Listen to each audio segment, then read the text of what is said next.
Back for another week of Daily Fantasy NASCAR.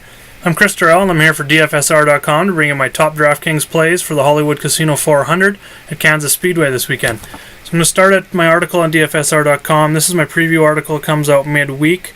Looks at some race trends, looks at the standings going into the race, current form, track type, history, and then I got some pre-qualifying targets. You're going to see all three of these coming up in the picks.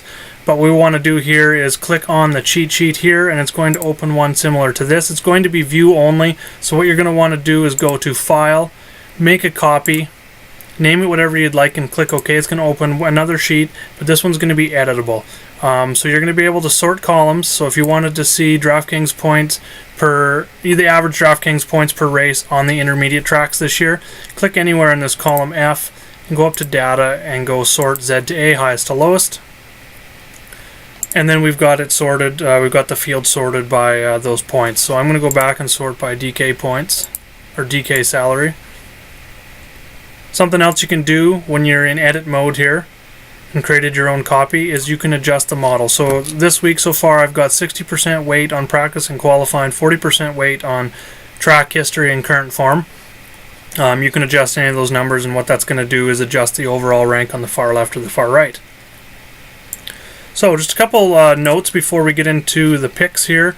I'm going to go look at the last 6 races here at Kansas, and on this tab it shows you each driver in the last 6 races, start, finish, place differential, fastest laps, and laps led. And then at the bottom I've just kind of compiled that information for an easy view of what's important. So Dominator points are going to be very important this week, as there has been at least one driver with 100 plus laps led, and at least 2 drivers with 50 plus laps led in 5 of the last 6 races here at Kansas. As you can see, place differential is also going to be important this week, as in those same 6 races there have been at least 4 drivers with double-digit place differential points, and a whopping 11 here in the May race earlier this year. We're going to jump over and have a look at the point standings here. As you can see, 2 drivers, Martin Truex Jr. and Brad Keselowski, are locked into the next round with wins last week and the week before in this round. And while Kevin Harvick, Kyle Larson, Denny Hamlin, and Chase Elliott have 20-point leads over the cut line, with the new stage racing, it's every lap, every stage is going to be important, because the maximum number of points you can get in a race is 60 if you were to win both stages and win the race as well. So they're going to be a little bit comfortable at the start of the race, but not completely comfortable. The biggest thing I'm going to pay attention to, at least at the start of the race, is the close proximity between Ryan Blaney, Jimmy Johnson, Kyle Busch, and Matt Kenseth. They're all within 10 points of that cut line on the positive and the negative side. So it's going to be a very interesting race. So let's jump right into the picks here. We'll go back to the main cheat sheet.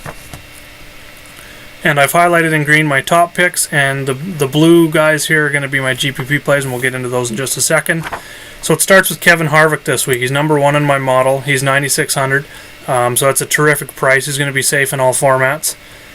He shows up here when we're looking at DK points per track type. So on the intermediate tracks, he's got the second most points per race this year. And then we're going to go look at practice qualifying. They haven't shown a bunch of speed this year, but they look like they have a dominant car this week. They're top 3 in all 3 practices. Plus, they were the fastest car for 10 lap average in the final 2 practices as well. He's finished top 5 here at Kansas in 4 of his last 5 races, including a win in this race last October. Second pick is going to be Kyle Busch, a little more expensive. He's number 2 in my model. Nice $500 discount off Martin Truex Jr., who really, he does have something to gain. I guess he can get some more playoff points to help him in the next 3 races in the round of 8. But Kyle has a lot more to race for this week, so I'm kind of looking at him. He gives us a little bit of place differential starting 8th, and he did get better throughout the weekend. He was 8th in practice 2, 2nd in final practice, and he also posted the 3rd and 4th fastest 10-lap averages in the final 2 practices. Kyle did struggle here early in his career, but has been very dominant lately. He's got 5 straight top 5 finishes here, including a win in the May race last year as well. So he's definitely an elite play for me this week. Scrolling down into the value range here, Daniel Suarez shows up. He's number 4 in my overall model. He's a little bit risky starting inside the top 10. As you can see here, he's starting 6th, but he showed top speed throughout the weekend with 3rd and 4th in the final 2 practices and 9th and 6th when looking at the 10-lap averages. He's only raced here once. He did finish 7th earlier this year, so he does know how to race this track. He's had success here, so I can definitely see a top 10 here, which is more than enough to hit value at 7,400 this week. Now, a couple GPP plays that I like this week, back up to the top. Clint Boyer, he's 9th in my overall model. He's 8,700, so the price is up there, so that is partly the reason why he's going to be a GPP only play. The other reason for him is he's only finished with 1 top 10 here at Kansas in his last 8 races. But that just so happened to be in the May race here earlier this year. He's starting 10th, and he was 5th and 6th in the final 2 practices, and he also posted the 2nd fastest 10-lap average, which is a good sign for him when looking at long runs and stuff like that. So I think he can definitely finish inside that top 10, which would also hit value at 8,700.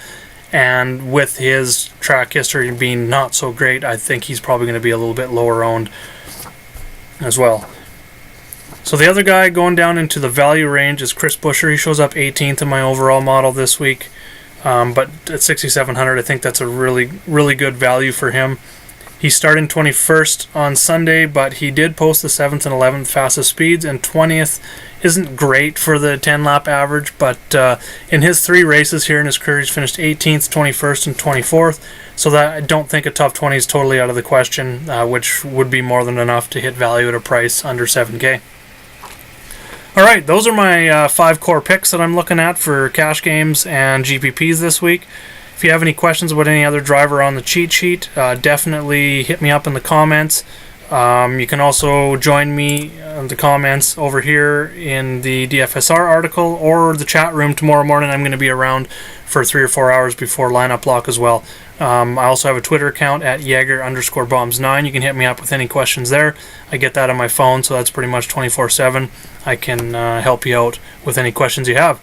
Thanks for watching the video. Thanks for reading the articles. I appreciate all the support. Remember to hit the like button. Subscribe to my channel. A lot more videos to come, like I said. And let's see some green screens this week. Good luck, everyone.